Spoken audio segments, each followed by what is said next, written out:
Ethan Royce's hand clamped around Maya's throat like a vice, slamming her back against the cold metal locker with a violence that made the entire row shake. "You don't walk into my facility and disrespect me!" he roared, spit flying from his lips, his face twisted with rage. His free hand balled into a fist, cocked back, ready to strike. Marcus grabbed her left arm, twisting it behind her back until she gasped. JT seized her right, pinning her completely. Brick moved in close, cracking his knuckles, his shadow swallowing her whole. "Nobody's coming to save you, sweetheart," Ethan hissed, tightening his grip until her face started turning red. "You're about to learn what happens when you forget your place." Maya's eyes locked onto his calm, cold, calculating. Her lips barely moved. Last warning. Before we continue, if you're enjoying this story, hit that subscribe button right now and drop a comment telling me what city you are watching from. I want to see how far this story travels. Stick with me until the very end, because what happens next will blow your mind. Maya's eyes shifted to Marcus just for a second, and something flickered there, something cold and measured. "Last warning," she said quietly. "Walk away." The room erupted in laughter. JT slapped his knee like it was the funniest thing he'd ever heard. "Oh man, did you hear that last warning?" Brick cracked his knuckles. "Lady, you got no idea where you are." Ethan stepped forward, his chest puffed out, his finger jabbing toward her face. "Let me make this real simple for you. You don't belong here. You're going to embarrass yourself, probably get hurt, and waste everybody's time. So why don't you turn around, walk out that door, and go back to whatever admin job you came from?" Maya didn't move. She just looked at him, her expression unreadable, like she was doing math in her head. "I gave you a warning," she said softly. Ethan reached out to shove her shoulder. That was his first mistake. His second was assuming she wouldn't do anything about it. What happened next took less than 4 seconds, but to everyone watching it felt like slow motion. Maya's hand came up and trapped Ethan's wrist, mid-push her grip like a steel cuff. Before he could react, she rotated his arm outward, stepped into his space, and drove her shoulder into his elbow joint. There was a sickening pop, not broken, but hyperextended, and Ethan's knees buckled. She controlled his fall, guiding him down to the concrete with the kind of precision that comes from doing it 1,000 times. Marcus lunged. Big mistake. Maya released Ethan and pivoted her boot, catching Marcus in the lead knee with a sharp, targeted kick. His leg folded, and as he dropped forward, she caught him by the collar, using his own momentum to slingshot him face first into the locker. The clang echoed like a bell. JT came in fast, throwing a wild haymaker. Maya ducked under it so smoothly it looked rehearsed. Stepped behind him and locked his arm across his own throat in a rear chokehold. His air cut off instantly. She held him there for 2 seconds, just long enough for panic to flood his eyes, then released him and shoved him stumbling into Brick. Brick hesitated. He was the biggest guy in the room, 6'3" and 240, and he'd seen what just happened, but his pride wouldn't let him back down. He charged. Maya sidestepped, grabbed his outstretched arm, and used a basic judo throw to redirect his weight. Brick's massive frame hit the floor with a crash that rattled the ceiling tiles. She dropped a knee onto his chest, not hard enough to break ribs, but hard enough to keep him pinned, and looked him dead in the eyes. "Stay down," she said.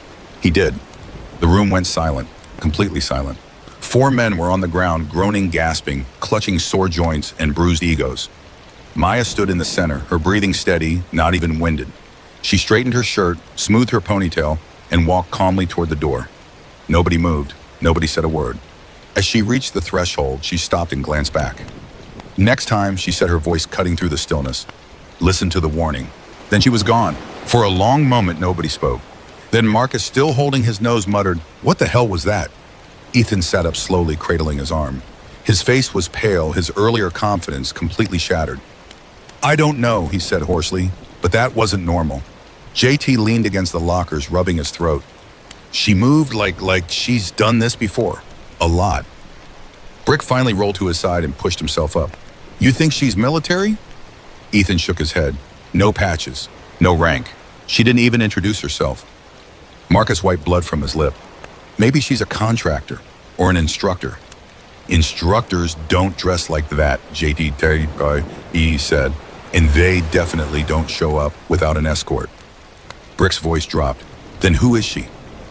Nobody had an answer, and that silence, that uncertainty gnawed at all of them. Because deep down they knew one thing for certain: whoever Maya Lawson was, she wasn't someone they should have messed with. An hour later, the training facility's main briefing room buzzed with low conversation. 200 personnel, active duty soldiers, contractors, federal agents, sat in rows of folding chairs waiting for the day's schedule. Maya sat alone in the back corner, her face neutral, her posture relaxed. She didn't look at anyone, didn't engage. She just waited. At the front of the room, Facility Commander Linda Cross stood behind a podium flipping through a clipboard. She was a no-nonsense officer in her late 40s with sharp eyes and a reputation for running the tightest training ops in the Southwest. "All right, listen up," Cross said, her voice cutting through the chatter. "We've got a packed schedule today. Live fire drills at 0900 tactical urban scenarios at 1100 and hand-to-hand recertification this afternoon. If you're not on the roster, stay out of the hot zones. Clear." A chorus of affirmatives echoed back. Cross scanned the room, her gaze landing briefly on Maya. Her expression tightened just for a second, like she wanted to say something but thought better of it. "One more thing," Cross continued. "We have a civilian consultant observing this week. She's here under federal clearance, and she's not to be interfered with. That means no questions, no hazing, no stupidity. Understood?" More affirmatives, but this time with an edge of curiosity. People started glancing around, trying to figure out who the consultant was. Maya didn't react. She just sat there, hands folded in her lap, eyes forward. After the briefing, the crowd dispersed into the hallways. Maya stood and moved toward the exit, but she didn't get far. A group of 3 women in tactical gear blocked her path.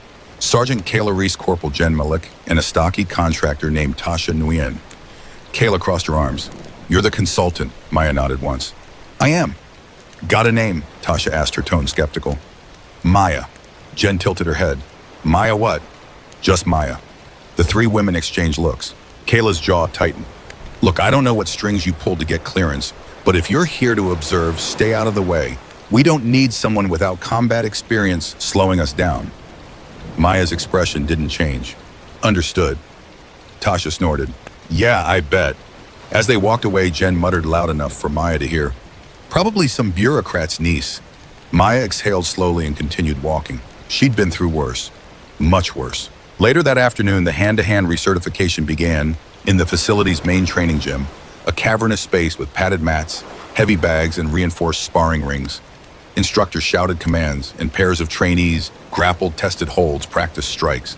Maya stood along the wall observing quietly, but whispers followed her everywhere. "That's her. The one who put Ethan's crew on the ground.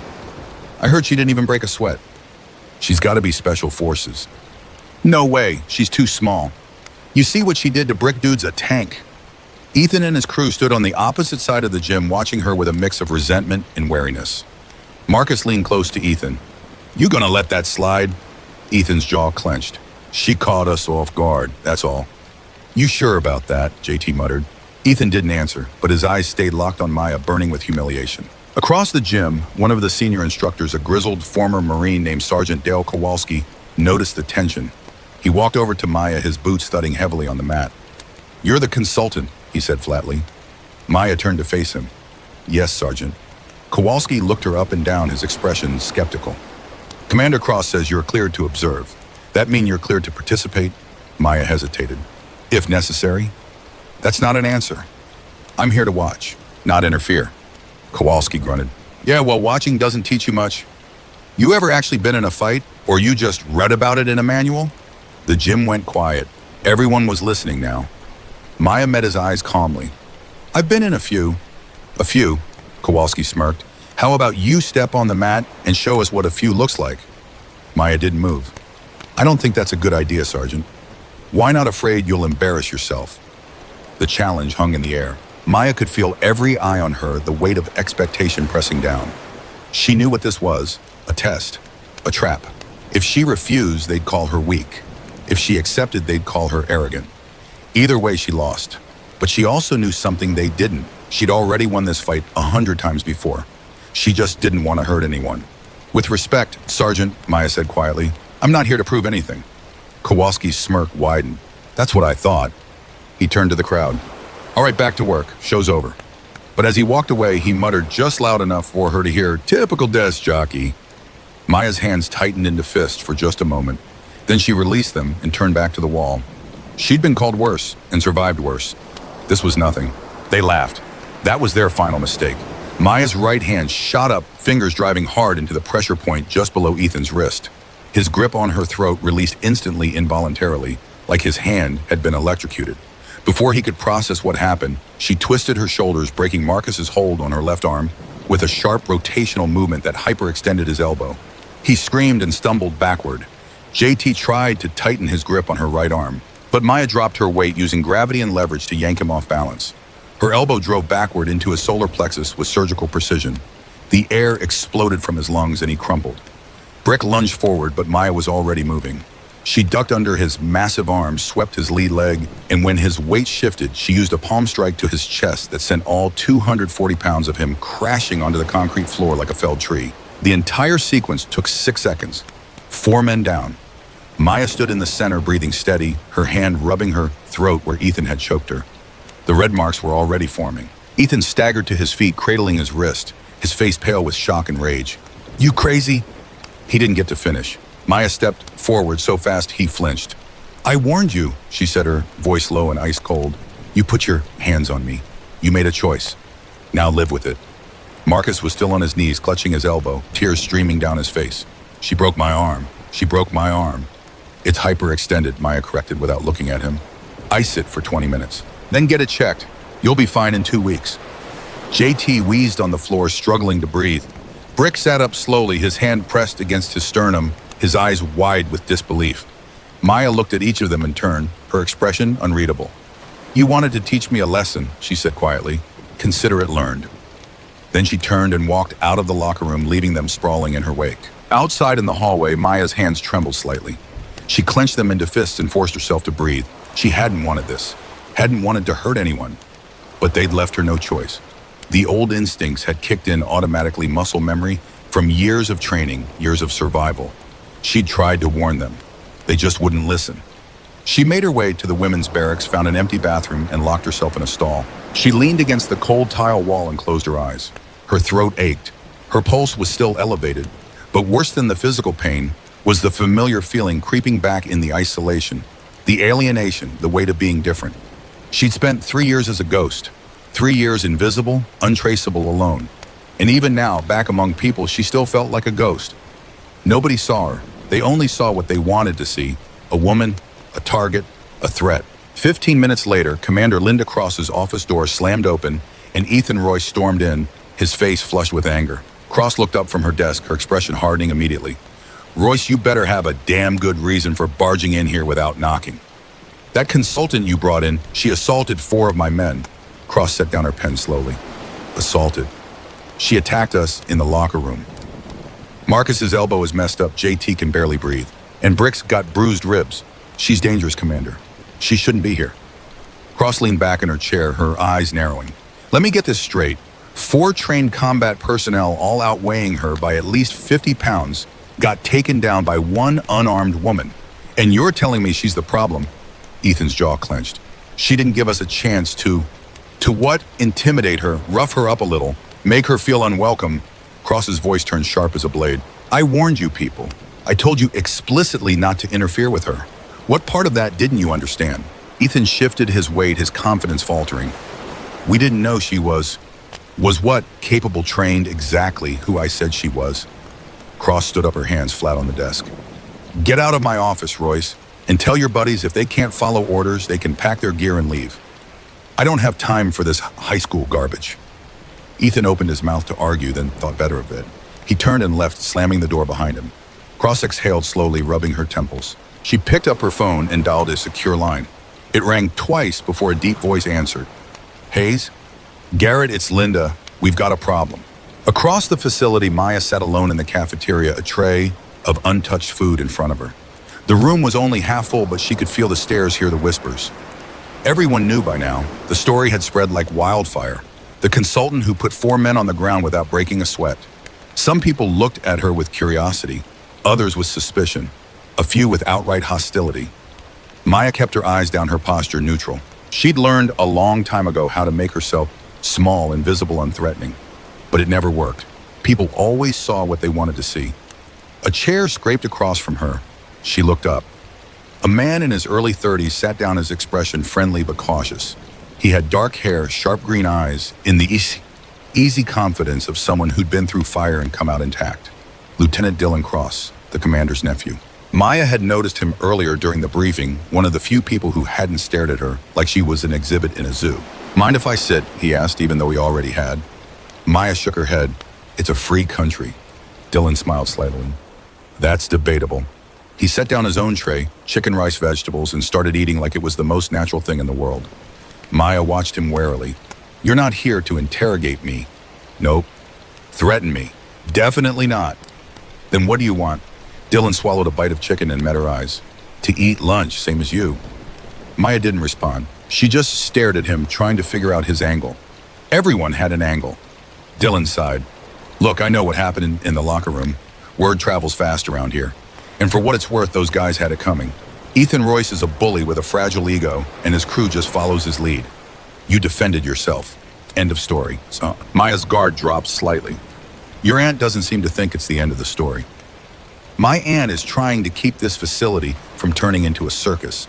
But between you and me, she's glad you put them in their place. She just can't say it out loud. Maya almost smiled. Almost. You always this honest with strangers? Dylan shrugged. Only the ones who can take down 4 guys in under 10 seconds. They ate in silence for a moment. Then Dylan spoke again, his tone more serious. Can I ask you something? You just did. Fair point. Can I ask you another something? Maya hesitated, then nodded. What are you really doing here? Dylan asked. And don't give me the consultant line. Nobody believes that. Maya set down her fork. I'm observing? Observing what? Training protocols, operational readiness, how personnel handle stress. Dylan studied her carefully. You talk like someone who's been in the field. Maya's expression closed off. I talk like someone who's done their homework. That's not an answer. It's the only one you're getting. Dylan nodded slowly, respecting the boundary. All right, but just so you know, most consultants don't move like you do, and they definitely don't have the kind of scars you're hiding. Maya's eyes flashed. You don't know anything about me. You're right, I don't. But I know enough to recognize someone who's seen real combat. And whatever you went through, it wasn't a training exercise. The silence stretched between them, heavy and tense. Finally, Maya spoke, her voice barely above a whisper. Leave it alone, Lieutenant. Dylan held her gaze for a long moment, then nodded. Okay, but if you ever want to talk, I'm around. He stood, picked up his tray, and walked away. Maya watched him go, her chest tight with an emotion she couldn't name. For the first time in 3 years, someone had looked at her and seen past the surface, and she didn't know whether to be grateful or terrified. That evening, the facility's senior staff gathered in the main conference room for a classified briefing. Commander Cross stood at the head of the table, her face grim. Vaniat Fire was a man in civilian clothes, tall, broad-shouldered, with silver hair, and the kind of weathered face that came from decades of hard decisions. Commander Garrett Hayes, former Navy SEAL, living legend. The room fell silent when he entered. Hayes didn't waste time with pleasantries. How many of you know who Maya Lawson is? He asked, his voice calm but commanding. Nobody answered. Hayes glanced at Cross, who nodded. He turned back to the room. 3 years ago, during a classified operation in Mosul, a SEAL fire team was ambushed by an armed militia group. The team was pinned down, outnumbered, and running out of ammo. Their extraction was delayed by 48 hours due to political complications. Command wrote them off as KYA. The room was silent, everyone listening intently. Hayes continued, but one operator refused to accept that. She stayed behind, drew enemy fire, and held a defensive position for 2 days straight, while the rest of her team extracted. When the smoke cleared, 17 hostiles were neutralized, and she disappeared. No body, no confirmation. Just gone. For 3 years, we assumed she was dead, captured, executed, or worse. He paused, letting the weight of his words settle. Her name was Maya Lawson, call sign Viper, and she's alive. She's here, and she's the same woman half of you have been harassing since she arrived. The room erupted in shocked murmurs. Hayes slammed his hand on the table, silencing them instantly. You want to know why she doesn't talk about her background? Because she's been living as a ghost for 3 years. No identity, no contact, no family. She survived alone in one of the most hostile environments on the planet, and she did it to protect her team. So if you've been giving her a hard time because she doesn't fit your expectations, you need to check yourself. Fast. Sergeant Kowalski, the same instructor who'd mocked her earlier, stood up slowly, his face pale. Commander, I didn't know. No, you didn't. Hayes cut him off. And that's the problem. You made assumptions. You judged her without knowing a damn thing. And you're not the only one. He looked around the room, his gaze hard. This facility is supposed to train the best of the best. But if your egos are so fragile that you can't respect someone who's earned it 10 times over, then you don't belong here. The room stayed silent. Hayes turned to Cross. I'll be staying on site for the next week. I want to observe the training rotations personally, and I want everyone on their best behavior. Clear. A chorus of affirmatives echoed back. Hayes dismissed them with a wave, and the room emptied quickly. Only Cross remained. She exhaled slowly.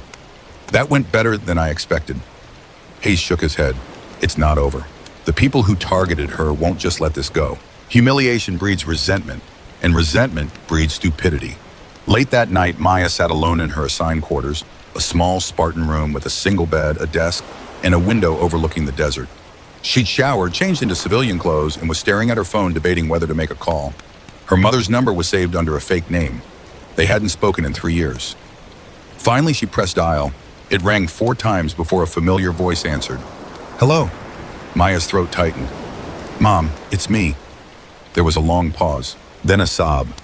Maya, oh my God, Maya, is that really you? Yeah, it's really me. Her mother's voice broke. Where have you been? We thought you were dead. The Navy said, I know what they said. I'm sorry, I couldn't contact you. It wasn't safe. Are you safe now? Maya looked out the window at the dark desert stretching endlessly. I'm getting there.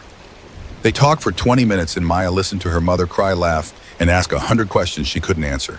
When the call finally ended, Maya sat in the darkness, tears streaming down her face. She'd survived 3 years of hell. But coming home, that was the hardest part. The next morning during the live fire drills, Maya stood in the observation tower, watching the trainees move through a simulated urban combat course. Dylan appeared beside her, handing her a cup of coffee. Thought you might need this. Maya took it without a word. They watched in silence as teams moved through the course, stacking on doors, clearing rooms, covering angles.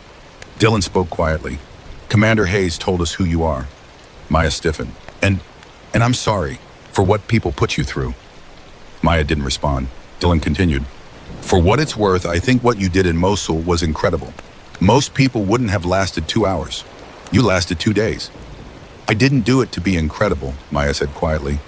I did it because they were my brothers. And you don't leave brothers behind. Dylan nodded. That's what makes you different. Down on the course, Ethan Royce moved with his team, barking orders, trying to prove himself. But every time he glanced up at the observation tower and saw Maya watching, his confidence faltered. Because now he knew the truth.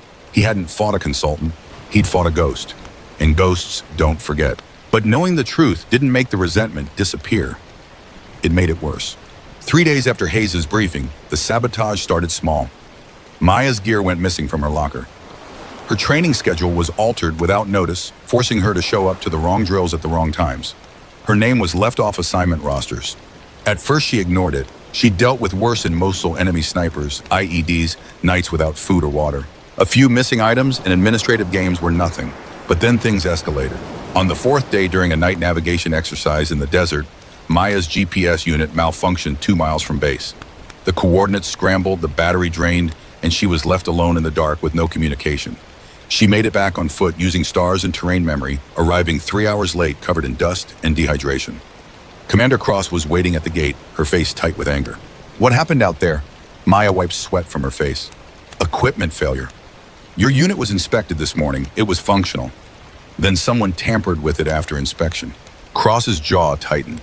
You're accusing someone on my staff of sabotage? I'm stating a fact. That GPS didn't fail on its own. Cross studied her for a long moment, then nodded slowly. Come with me. They walked to the facility's security office, where Cross pulled up the surveillance footage from the equipment room.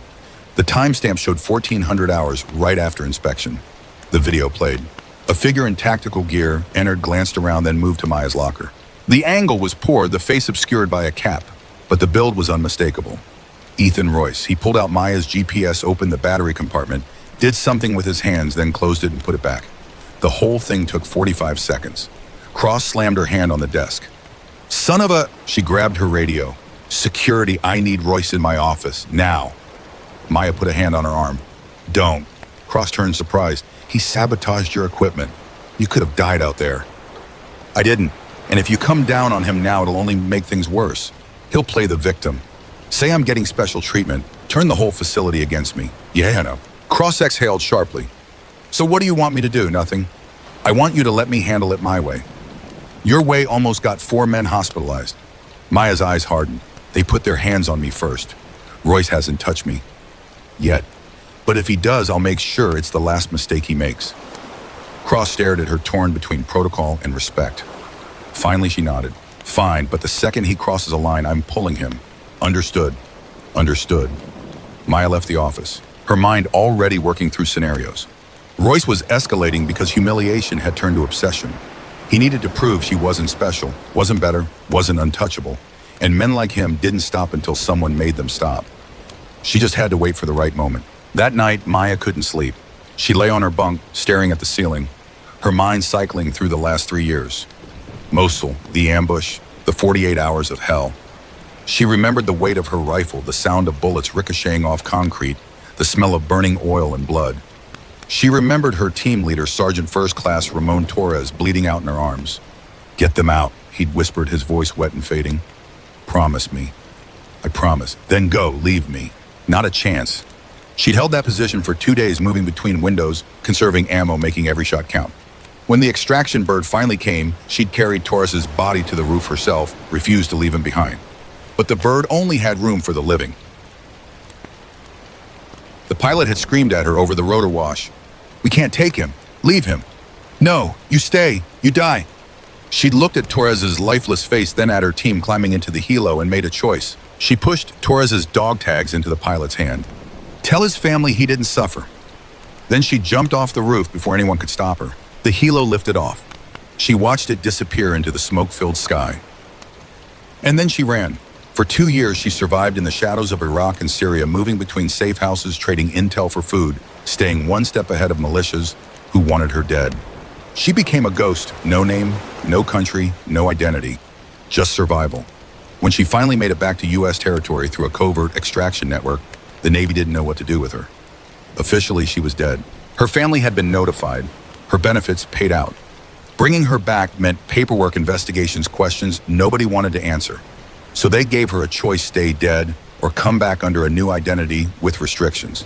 She chose to stay dead. For 1 more year, she lived in a government safe house, seeing therapists, doing debriefs, trying to remember how to be human. And then Commander Hayes found her. He'd been the one to authorize her original mission. He'd been the one who fought to bring her home, and he was the one who offered her a second chance. You don't owe anyone anything, Hayes had said, sitting across from her in that sterile safe house. You did your duty. You survived. You can walk away. And do what Maya had asked. Live under a fake name, pretend the last 5 years didn't happen. Yes, she'd laughed bitterly. I don't know how to do that. Hayes leaned forward. Then come back. Not as a SEAL, your body can't handle that anymore, but as an instructor, a consultant, someone who teaches the next generation how to survive what you survived. They won't respect me. I'm a woman. I'm small. I don't look like what they expect. Good, let them underestimate you, then show them what real strength looks like. And that's how she ended up here, at this facility, with people like Royce trying to break her. But she'd survived worse than Royce. She'd survived hell itself. A bully with a fragile ego was nothing. The next morning, during hand-to-hand combat drills, Sergeant Kowalski approached Maya in front of the entire class. His expression was different now. No smugness, no condescension, just respect. Lawson, he said formally, I owe you an apology. I disrespected you without knowing who you were or what you'd done. That was wrong. I'm sorry. The gym went silent. Everyone watched. Maya met his eyes, saw the sincerity there, and nodded. Apology accepted, Sergeant. Kowalski extended his hand. She shook it. The tension in the room eased slightly. But across the gym, Ethan Royce watched with cold fury. To him, this wasn't reconciliation. It was betrayal. Kowalski had switched sides, and that made Maya even more dangerous. After the drill, Royce cornered Marcus in the locker room. We need to do something about her. Marcus's arms still in a sling shook his head. Man, let it go. She's not worth it. She embarrassed us. She's turning people against us. Kowalski just apologized to her in front of everyone. We look weak. We look smart. Hayes vouched for her. Cross is protecting her. If we go after her again, we're done. Royce grabbed Marcus by his good arm. You scared of her? I'm realistic. She's a Navy SEAL, Ethan. A real one, not some weekend warrior. She's killed people. You really want to test her again? Royce released him and paced, his mind racing. There's got to be a way. Something that doesn't blow back on us. Marcus stared at him. You're not thinking straight. This isn't about her anymore. This is about your ego. My ego. She choked me out in 6 seconds. She made me look like a fool. You made yourself look like a fool when you put your hands on her. Royce's face flushed red. Whose side are you on? Marcus straightened despite the pain in his arm. I'm on the side that keeps me employed and alive. You should try it. He walked out. Royce stood alone, fists clenched, rage boiling under his skin. If his own crew wouldn't help him, he'd find someone who would. That someone turned out to be Tasha Nguyen, the contractor who'd confronted Maya on day one. Unlike the others, Tasha hadn't softened after Hayes' speech. If anything, she'd gotten colder. She found Royce in the vehicle bay later that afternoon. I heard Marcus bailed on you. Royce looked up suspicious. What's it to you? I think you're right. She's dangerous. Not because of what she did in Mosul, but because people are starting to worship her. That's a problem. So what do you suggest? Tasha leaned against a Humvee, her arms crossed. You can't touch her physically. Hayes is watching. Cross is watching. But there's more than one way to break someone. I'm listening. She's got a weakness. Everyone does. Find it, exploit it, make her crack on her own. Royce's eyes narrowed. And how do we find her weakness? Tasha smiled coldly. Leave that to me. Over the next 2 days, Tasha started asking questions. Casual questions. Friendly questions. She approached Dylan during a meal break. Hey, Lieutenant, you've been spending time with the consultant. What's she like? Dylan looked up from his food wary. Professional, competent. Why? Just curious. She keeps to herself, doesn't talk much, makes people nervous. Maybe people should stop giving her reasons to be guarded. Tasha smiled. Fair point, but you've got to admit it's strange. A SEAL who doesn't want anyone to know she's a SEAL. Most operators can't stop talking about their service. Most operators didn't spend 3 years living as ghosts. Tasha tilted her head.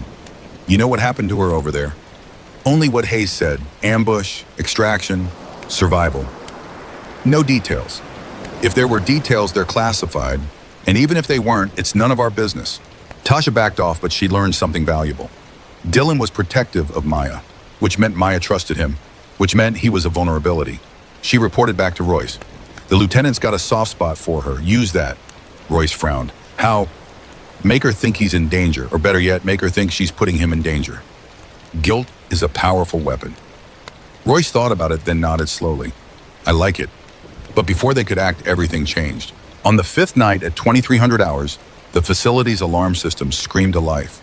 Red lights flashed, sirens wailed. Commander Cross's voice blasted over the intercom. All personnel, this is not a drill. We have a breach on the east perimeter. Armed intruders. Lockdown immediately. Security teams to defensive positions. Repeat, this is not a drill. Maya was in her quarters when the alarm hit. She grabbed her go bag, pulled on boots, and moved toward the door. Her training kicked in, automatically assess, adapt, act. She stepped into the hallway and nearly collided with Dylan, who was running toward the command center. What's happening? She asked. Don't know. Cross said armed intruders, plural. How many? She didn't say. They moved together toward the command center, but halfway there an explosion rocked the building. The lights flickered. Dust rained from the ceiling. Maya's instincts screamed danger. This wasn't random. This was targeted. They reached the command center to find chaos. Cross was barking orders into a radio. Security feeds displayed multiple breach points, and Hayes stood at her side, his face grim. He saw Maya and waved her over. Viper, I need you. She crossed the room. What's the situation? 6 hostiles, maybe more. Military-grade weapons. They cut the power to the east wing, breached through the motor pool, and they're moving toward the barracks. We've got 200 unarmed trainees in those buildings. Maya's blood ran cold. Evac them. We're trying, but they've got the exits covered. Anyone who runs gets pinned down. Hayes looked at her hard. I need someone who can move fast, think faster, and buy us time. You're the only operator here with real combat experience. Maya's heart pounded. I'm a consultant. I'm not armed. I'm not authorized. I'm authorizing you right now, here. He handed her a sidearm, a Glock 19. 15 rounds, make them count. She took the weapon, checked the chamber, felt the familiar weight settle in her hand. It had been 3 years since she'd held a gun in anger. 3 years since Mosul, and now it was happening again. Dylan stepped forward. I'm going with her. Hayes shook his head. Negative, you're needed here. With respect, Commander, she needs backup. Maya looked at Dylan, saw the determination in his eyes, and knew he wouldn't back down. She turned to Hayes. He comes. 2 sets of eyes are better than 1. Hayes hesitated, then nodded. Fine, but you're in command, Viper. He follows your lead. Understood. They moved out into the dark hallway, the sound of gunfire echoing from somewhere deeper in the facility. Maya's mind shifted into combat mode, cold focus, detached. She wasn't Maya Lawson anymore. She was Viper, and Viper knew how to survive. Dylan stayed close, his own sidearm drawn. "You done this before?" she asked quietly. "Urban combat num, Utah, more times than I can count." They reached the corner leading to the east wing. Maya held up a fist stop. She peered around the edge. Two hostiles, dressed in black tactical gear, moving toward the barracks. Professional. Coordinated. Not random attackers. This was a hit, and Maya had a sinking feeling she knew who they were here for. "Stay behind me," she whispered to Dylan, "and don't fire unless I tell you to." "Got it." Maya stepped into the hallway, her weapon raised, her voice cutting through the darkness like a blade. "Federal operator, drop your weapons, now." The two hostiles spun toward her, their rifles coming up. Maya fired twice. Both shots center mass. Both men dropped. Dylan stared. "Holy!" "Move." They ran forward, grabbed the dead men's rifles, and kept moving. But as they turned the next corner, Maya's radio crackled. It was Hayes. "Viper, we've got an ID on the breach team. It's Alexei Volkov." Maya's blood turned to ice. "Say again." "Alexei Volkov, the arms dealer you helped put away 3 years ago. He's out, and he's here for you." And Maya's entire body went rigid. The name hit her like a physical blow, dragging her back 3 years to a dark warehouse in Mosul, where she'd watched Volkov execute 2 informants with a single bullet each, cold and efficient, before her team stormed the building. They'd captured him, handed him over to federal authorities, and she'd testified at his tribunal. He'd stared at her across that courtroom with eyes like dead coal and said 5 words that still haunted her sleep. "I will remember your face." Dylan grabbed her arm. "Maya, who is Volkov?" She snapped back to the present, her training overriding the fear. "A ghost from my past. And if he's here, this isn't about the facility. It's about me. Then we need to get you out." "No, we need to get everyone else out. He wants me alive. That's the only advantage we have." Dylan's face hardened. "You're using yourself as bait." "I'm using myself as a solution. There's a difference." She keyed her radio. "Hayes, how many hostiles?" "Confirmed." 8 total, 6 inside 2 perimeter. Volkov's leading them personally." "What's his objective?" Hayes' voice turned grim. "You. But he's moving through the barracks first. Clearing rooms, taking hostages. He wants you to come to him." Maya's jaw clenched. Hostages changed everything. Volkov wasn't just here for revenge. He was here to make her suffer first. "Where is he now?" "North Barracks, 2nd floor. He's got 12 trainees locked in the common room. If you don't show in 10 minutes, he starts executing them." Dylan's eyes widened. "That's insane." Maya's voice stayed calm. "That's Volkov. Hayes keeps security teams on the perimeter. Don't let anyone else in or out. I'm going in alone." "Negative, Viper, you need backup." "Backup gets people killed. I know how he operates. Let me do this." There was a long pause, then Hayes spoke, his voice heavy. "You've got 9 minutes. Don't make me regret this." Maya turned to Dylan. "Go back to command. Help coordinate the evacuation." "Absolutely not." "Lieutenant, that's an order." Dylan stepped closer, his voice low and fierce. "You're not my commanding officer, and I'm not letting you walk into a death trap alone." Maya wanted to argue, wanted to push him away, but she saw the set of his jaw and knew it would waste time she didn't have. "Fine, but you follow my lead. No heroics, no deviations. Clear." Clear. They moved through the darkened hallways toward the North Barracks, Maya's mind already running through tactical scenarios. Volkov was smart, patient, and absolutely ruthless. He wouldn't leave himself exposed. He'd have shooters covering every entrance, sightlines calculated, escape routes planned. This was a trap designed specifically for her, and she was walking right into it. They reached the stairwell leading to the 2nd floor. Maya held up a fist, listening. Voices drifted down from above. Russian. 2 men, maybe 3. She signaled Dylan to stay put and crept up the stairs alone. Her rifle raised, her breathing controlled. At the landing, she saw them. 3 hostiles positioned at the top, weapons trained on the hallway below.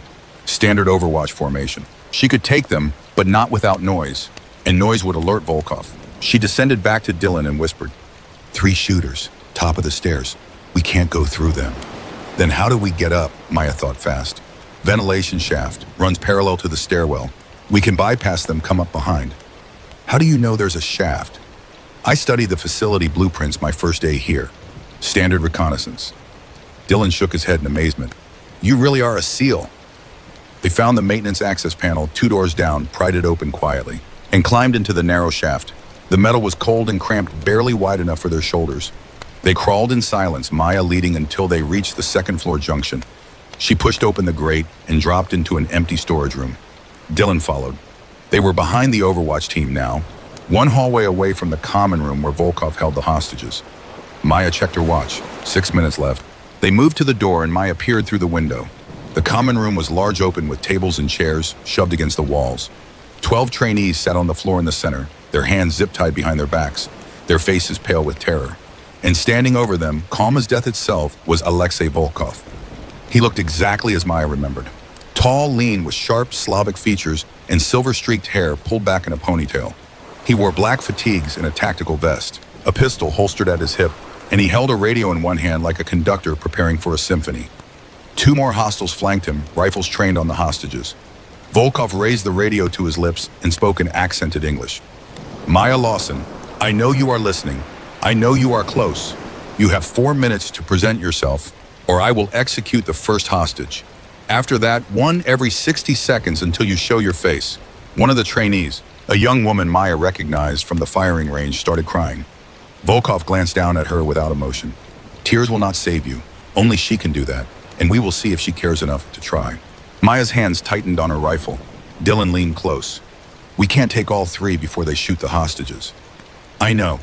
So what's the play? Maya took a deep breath. I go in, alone, unarmed, keep him talking while you find a shot. That's suicide. That's the job. She handed Dylan her rifle and sidearm. He stared at her like she'd lost her mind. Maya, no. He wants me, not them. If I surrender, he'll let them go. That's how his mind works. He's got a code. Twisted, but consistent. And if he just shoots you, then you put him down and get those people out. But he won't. Not yet. He wants me to suffer first. That buys us time. Dylan's face was anguished. There has to be another way. There isn't, and we're out of time. She moved to the door before he could stop her, took one last steadying breath and stepped into the hallway with her hands raised. Volkov's men saw her first. Their weapons snapped toward her, red laser dots dancing across her chest. Volkov turned slowly, and when he saw her, a smile spread across his face like oil on water. There she is, the ghost who would not die. Maya walked forward, hands high, her voice steady. Let them go, Alexei. You've got what you came for. Volkov laughed, a cold sound devoid of joy. Do you think I came all this way, spent all this money, risked all this exposure, just to have a conversation? No, Maya, I came to deliver a message, and these people are the envelope. What message? That actions have consequences. You destroyed my operation. You took 3 years of my life. You made me into a prisoner, a caged animal fed on scraps and humiliation. And now I will return the favor. One of his men grabbed Maya, slammed her to her knees, and zip-tied her wrist behind her back. Volkov walked over slowly, savoring the moment. He crouched in front of her, tilting her chin up with one finger. You look different. Smaller. Broken. Looks can be deceiving, Maya said quietly. Volkov's smile widened. Yes, I remember that about you. Always calm, always in control. Even in Mosul, when my men had you pinned down, you did not beg. You did not cry.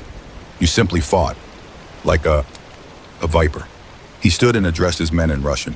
They began separating the hostages, pulling 3 to the side. Volkov switched back to English. I promised executions. I am a man of my word. Since you arrived in time, I will be generous. Only 3 will die. You may choose which 3. The room went silent. The trainees stared at Maya in horror. Volkov gestured broadly. Go ahead, choose. Or I will choose for you. Maya's mind raced. This was the game, the psychological torture. Force her to make an impossible choice, then punish her for it. She'd seen him do this before. I'm not playing your game, Alexei. Then I will play it for you. He pulled his pistol, walked to the nearest trainee, a kid who couldn't have been more than 22, and pressed the barrel to his head. 5 seconds. Choose or he dies. 5, 4, 3. Wait, Maya's voice cracked. Volkov paused, smiling. Yes, you said you wanted me to suffer. Killing them doesn't hurt me. It hurts them. If you really want revenge, let them go and take me instead. Volkov tilted his head. Interesting. You trade your life for theirs. Yes. And you think I will honor this trade because I am a man of principle. I think you'll honor it because you're smart. Kill them and you're just another terrorist. Kill me, and you're the man who broke the unbreakable Navy SEAL. Which story do you want told? Volkov stared at her for a long moment, his expression unreadable. Then he laughed. It was genuine this time, almost delighted. You are good, very good. You appeal to my vanity, my ego, my pride. You make me believe I have a choice when in truth you are simply buying time. He turned to his men. Search her, and search this room. She did not come alone. Maya's heart sank. Dylan was out there somewhere, trying to find a shot. But if they found him first, this entire gamble collapsed. Volkov's men fanned out, checking corners, closets, behind furniture. Maya's mind worked frantically. She needed a distraction, something to pull their attention. She looked at the young trainee still on his knees, saw the terror in his eyes, and made a decision. His name is Connor Hayes, she said suddenly, loud enough for everyone to hear. Volkov turned. What? The kid you were about to execute. His name is Connor Hayes. He's 22. He's got a fiancée waiting for him in Colorado. Her name is Sarah. They're supposed to get married in 3 months. She's pregnant. He doesn't know yet. She wanted to surprise him when he got home. Volkov's eyes narrowed. Why are you telling me this? Because if you kill him, you're not just killing a soldier. You're killing a father, a husband, a future. And that's a weight even you can't carry. The room was silent. Volkov stared at her, then at Connor, then back at her. You are trying to manipulate me. I'm trying to remind you that revenge isn't the same as justice. You want me to suffer, fine. I'll suffer. But don't make these people pay for my sins. Volkov walked over to Connor, looked down at him for a long moment, then holstered his pistol. You are right, killing him would be wasteful, but do not think your words have softened me. I simply prefer a better stage for my vengeance.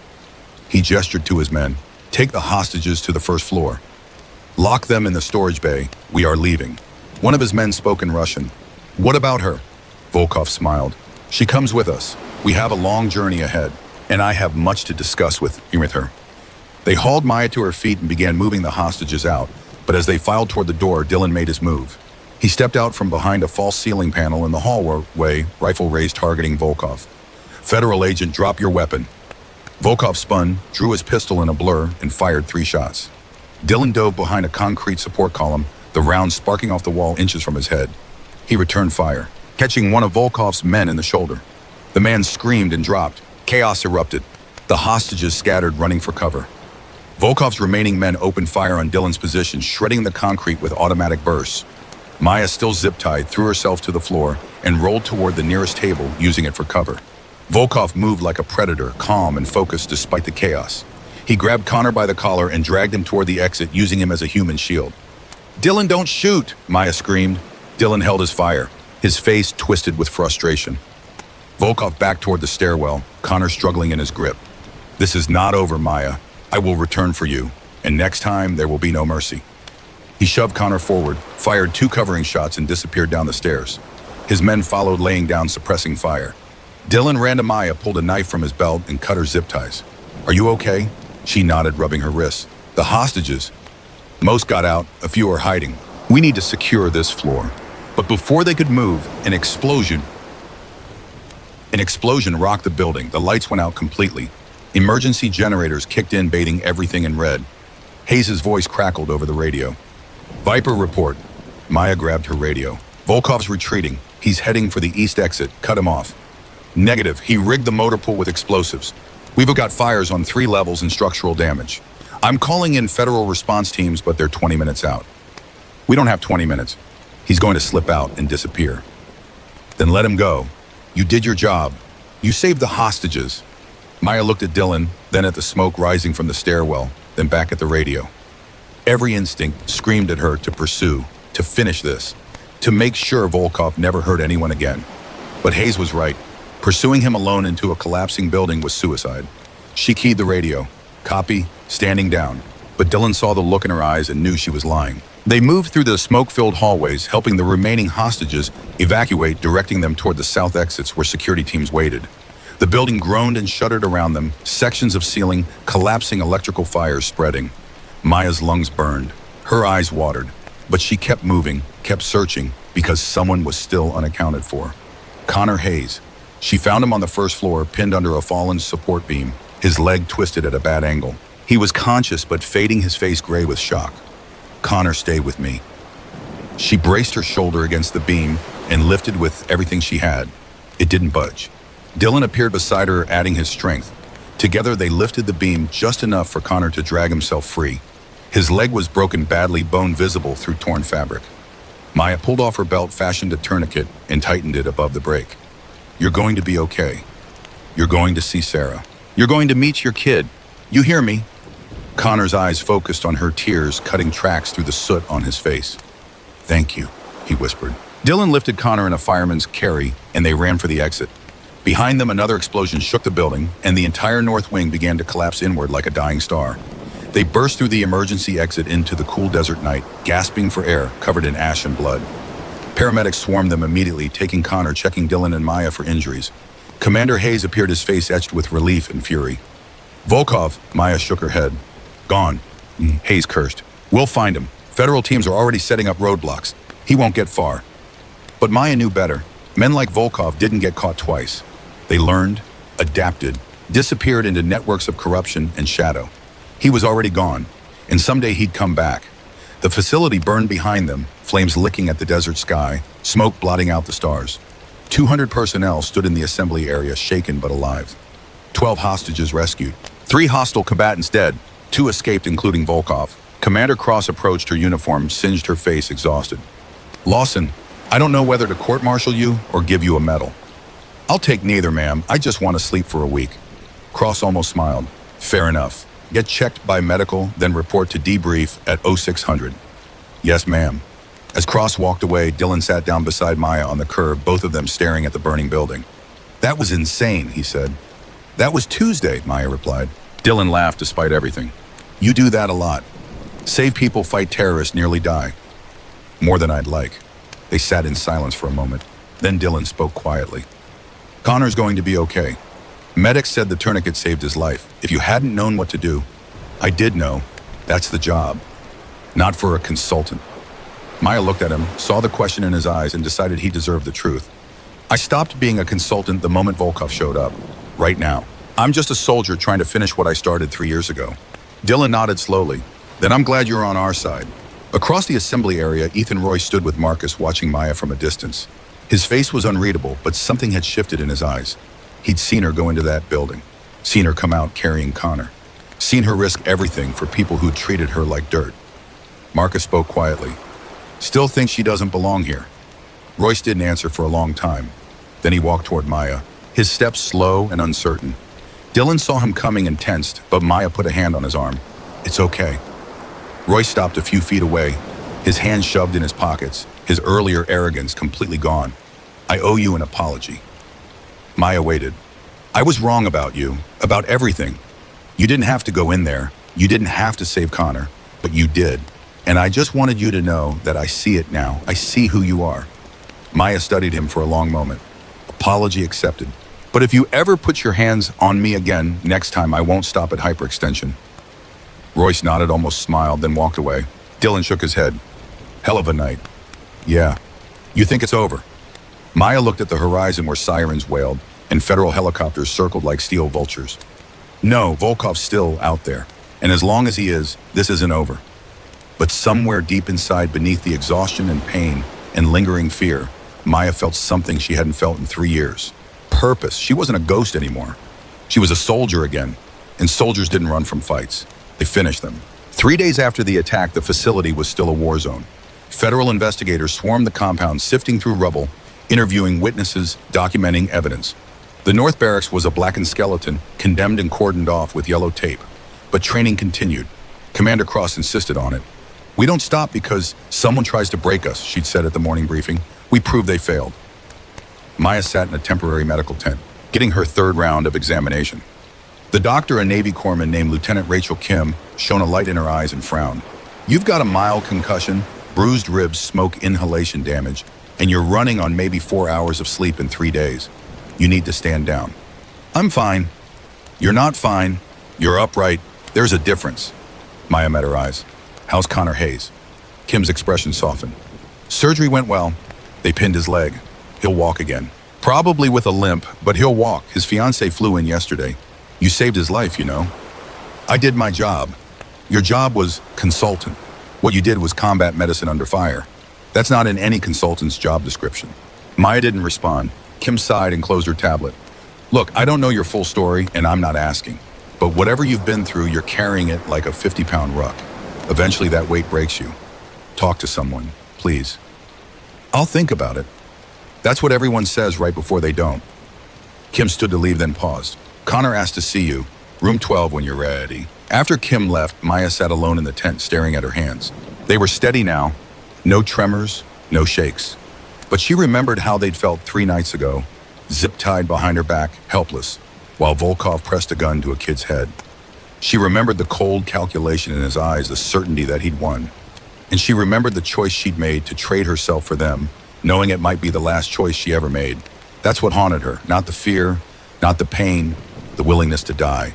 Because somewhere in the last 3 years, she'd stopped valuing her own life. Survival had become reflex, not purpose. And that terrified her more than any enemy ever could. She found Connor in the medical wing, his leg elevated and wrapped in a cast that went from ankle to hip. Sarah sat beside him, holding his hand, her eyes red from crying. When Maya entered, Connor tried to sit up straighter. Sarah stood immediately. You're her. You're the one who saved him. Maya shifted uncomfortably. I just did what anyone would have done. No. Sarah's voice cracked. The medics told me. They said you lifted a steel beam off him. They said you stopped the bleeding with your bare hands. They said you carried him out while the building was collapsing. She stepped forward and hugged with Maya so suddenly and tightly that Maya froze, unsure how to respond. Thank you, Sarah whispered. Thank you for bringing him back to me. Maya's throat tightened. She carefully hugged Sarah back, feeling the weight of gratitude of life, preserved of futures saved. When Sarah released her, Connor spoke, his voice hoarse. I heard what you said to Volkov, about me, about Sarah, about the baby. Maya blinked. You weren't supposed to hear that. I did, and I need you to know something. He reached for Sarah's hand. We found out 2 weeks ago. Sarah wanted to wait to tell me in person, but after what happened, she told me everything. We're naming the baby Maya, if it's a girl, and if it's a boy, Mason, after you. Because without you, there wouldn't be a baby to name. Tears blurred Maya's vision before she could stop them. She wiped them away quickly, trying to hold herself together. You don't have to do that. We want to. Sarah said, you gave us a future. The least we can do is remember. Maya nodded, unable to speak. She squeezed Connor's shoulder once, then left before the tears could fall again. In the hallway, she leaned against the wall and let herself cry. Not from pain, not from fear, from something she hadn't felt in years. Hope. That afternoon, Commander Hayes called Maya to a secure briefing room. Dylan was already there along with Commander Cross and 2 federal agents Maya didn't recognize. Hayes gestured to a chair. Sit. Maya sat. One of the agents, a stern woman in her 40s, opened a folder. Miss Lawson, I'm Agent Teresa Brennan, FBI Counterterrorism. This is Agent Mark Liu. We're heading the investigation into the Volkov attack. Okay. We've reviewed the security footage, interviewed witnesses, and analyzed the tactics used. Volkov's team was professional, well-funded, and had inside knowledge of this facility's layout. They knew where to breach, where to cut power, and where to find you. Maya's stomach tightened. You think someone helped them? We know someone did. The question is who? Agent Liu pulled out a tablet and turned it toward Maya. The screen showed security footage from 2 days before the attack. A figure in civilian clothes stood near the perimeter fence, speaking into a phone. The angle was poor, but the build was recognizable. Tasha Nguyen. Maya's blood ran cold. She's the one who's been asking questions about me, digging into my background. Brennan nodded. We brought her in for questioning this morning. She lawyered up immediately, but her phone records tell the story. 3 calls to a burner number registered in Eastern Europe. 2 encrypted emails sent to an IP address traced back to a known Volkov associate. She sold you out. Dylan slammed his hand on the table. Why, what did she gain? Money, Liu said flatly. Volkov paid her $50,000, half up front, half on completion. She gave him everything he needed to plan the attack. Maya felt sick. Where is she now? Federal custody? She'll face charges for conspiracy aiding terrorism and accessory to attempted murder. She's looking at 20 years minimum. Hayes leaned forward. But here's the problem. Volkov's still out there. And as long as he is, you're a target. We can offer you protective custody, relocation, a new identity. No. When the word came out harder than Maya intended, Hayes frowned. Maya, be reasonable. This man won't stop. He'll come for you again. Good. Let him come. The room went silent. Cross spoke carefully. You want to use yourself as bait. I want to finish what I started 3 years ago. Volkov escaped justice once because I wasn't there to stop him. I won't make that mistake again. Brennan shook her head. This isn't your fight anymore. You're a civilian consultant, not an active operator. We have teams trained for this. And how many of those teams have gone up against Volkov and survived? I have. Twice. I know how he thinks. I know how he moves, and I know he won't stop until one of us is dead. Dylan stood. Then I'm going with her. Sit down, Lieutenant, Hayes said sharply. You're not going anywhere. With respect, Commander, she's right. Volkov won't stop. And if we don't take the fight to him, he'll bring it back here, to this facility, to these people. We can't let that happen. Hayes stared at him, then at Maya, his jaw working. Finally, he turned to Brennan. What would a sanctioned operation look like? Brennan hesitated. Risky, expensive, and not guaranteed to succeed. But possible. Possible if we had the right team and the right bait. Hayes looked at Maya. You understand what you're volunteering for? I do. If this goes wrong, there's no extraction, no backup. You'll be on your own. I've been on my own for 3 years. I'm used to it. Hayes exhaled slowly, then nodded. All right, but we do this my way. Full tactical support, federal oversight, and no cowboy moves. Clear. Clear. The meeting adjourned. As everyone filed out, Dylan caught Maya's arm. Are you sure about this? Maya met his eyes.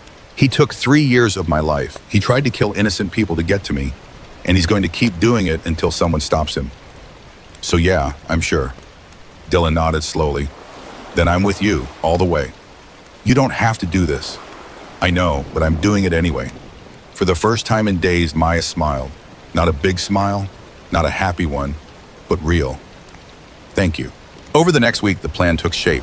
Intelligence teams tracked Volkov's movements through financial records, intercepted communications, and informant networks. He'd fled to Mexico, holed up in a compound outside Tijuana, surrounded by hired guns and fortified defenses. He thought he was safe. He was wrong. Hayes assembled a small team, Maya, Dylan, and 4 federal tactical operators, all with combat experience. They trained together, ran drills, studied the compound layout until they could navigate it blindfolded. And every night, Maya lay awake replaying Mosul in her mind. The ambush, the blood, the promise she'd made to Torres. She'd kept that promise. She'd gotten her team out.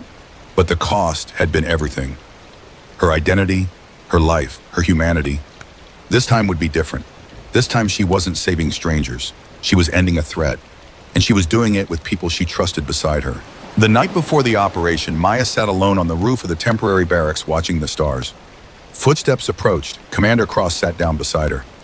Can't sleep. Never could. Not before a mission. Cross nodded. I wanted to thank you for what you did, for Connor, for all of them. You don't need to thank me. I do, because you didn't just save lives, you changed this facility. People see you differently now. Royce, Kowalski, even the ones who doubted you, they see what real strength looks like. And it's not loud, it's not cruel, it's you standing between danger and innocent people, even when it costs you everything. Maya's throat tightened. I'm not a hero, Commander. I'm just someone who's too stubborn to quit. Cross smiled. That's exactly what makes you a hero.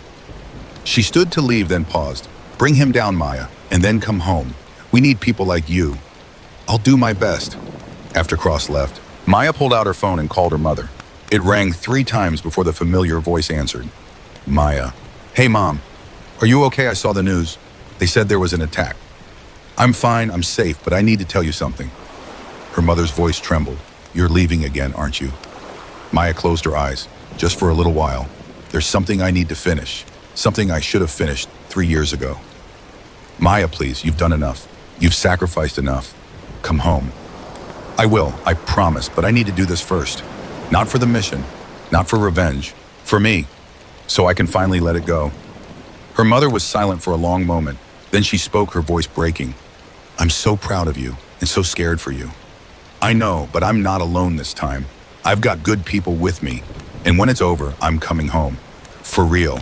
No more ghosts, no more running, just me. Promise me. I promise. They said their goodbyes, and Maya sat alone under the stars, feeling the weight of everything she'd lost and everything she still had to lose, but also feeling something new, something fragile but growing. The belief that maybe, just maybe, she deserved to come home. The operation launched 48 hours later.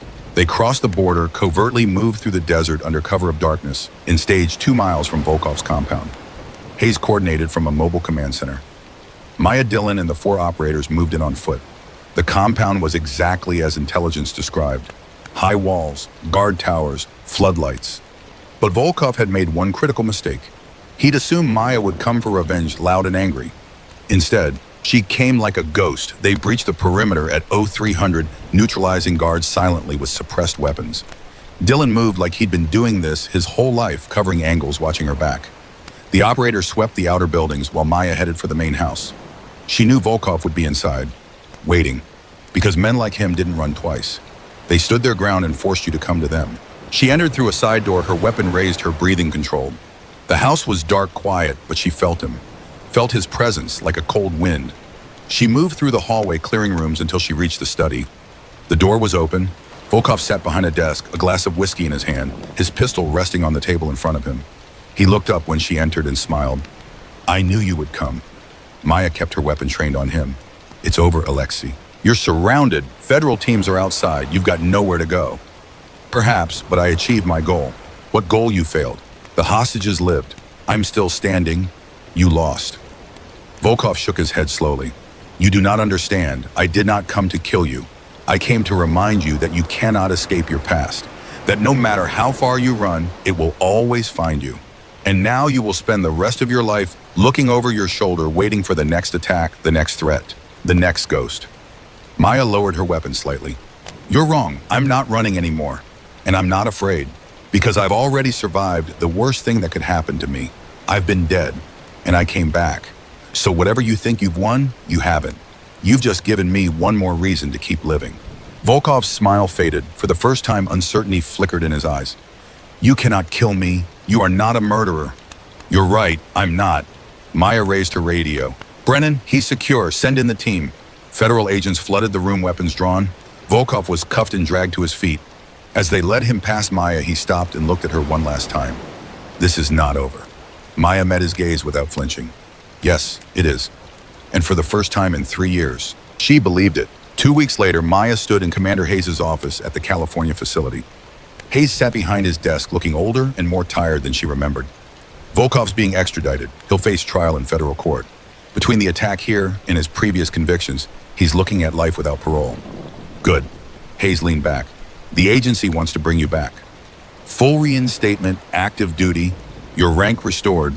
They're calling you a hero." Maya shook her head. "I'm not interested." Hayes raised an eyebrow.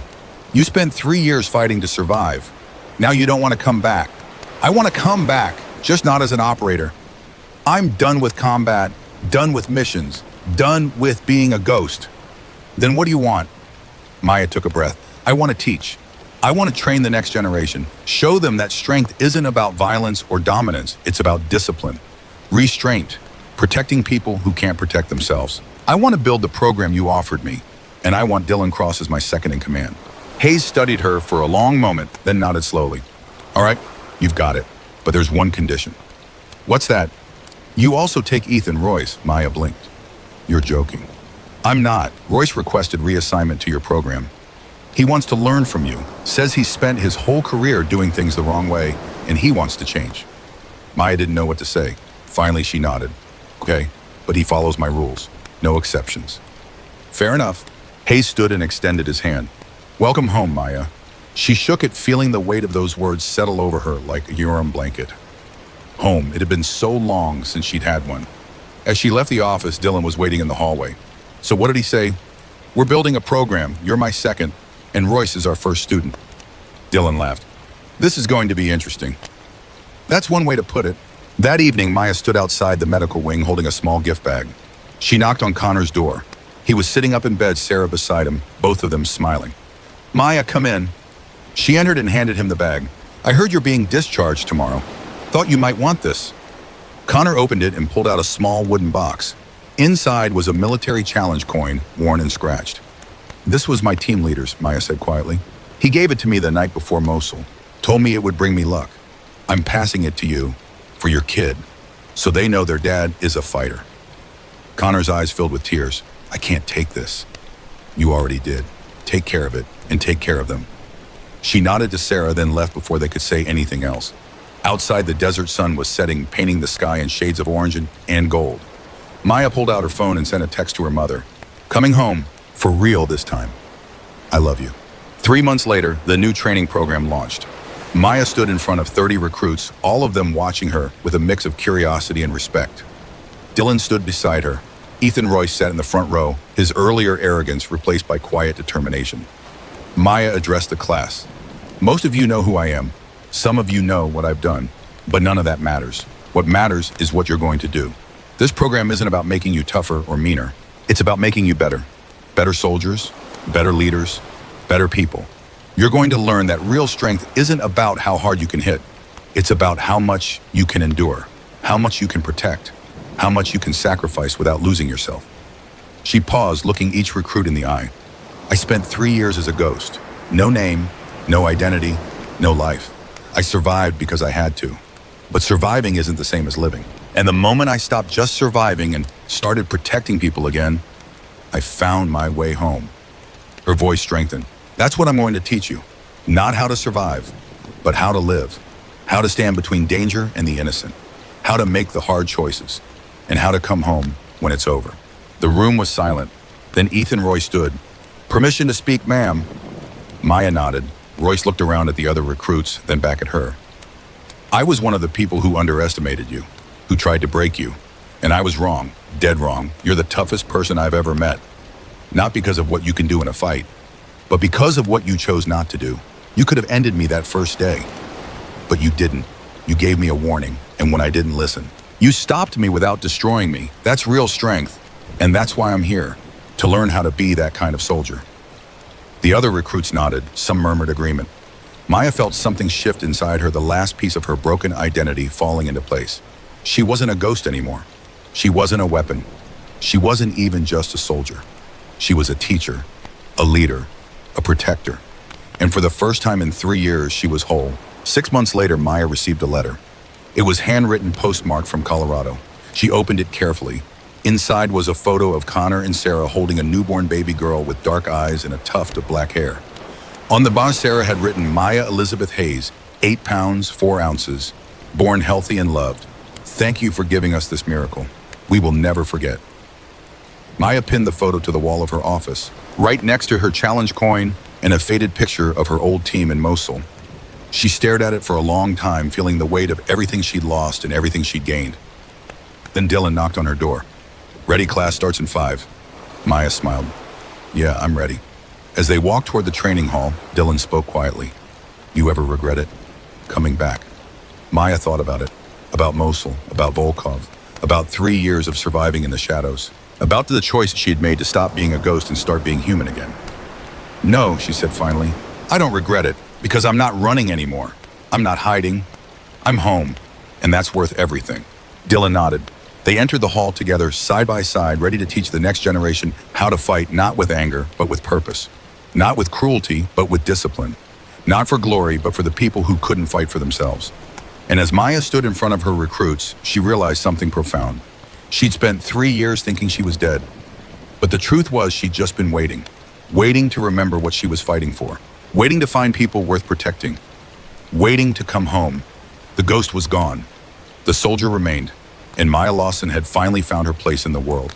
Not in the shadows, not in the past, but here, now. Teaching others that the hardest battles aren't fought with weapons, but with the choice to protect instead of destroy, to build instead of break, to stand instead of run. That was the legacy she would leave. Not as a ghost, not as a killer, but as someone who survived hell and chose to come back stronger, kinder, and unbroken. And that was a story worth telling.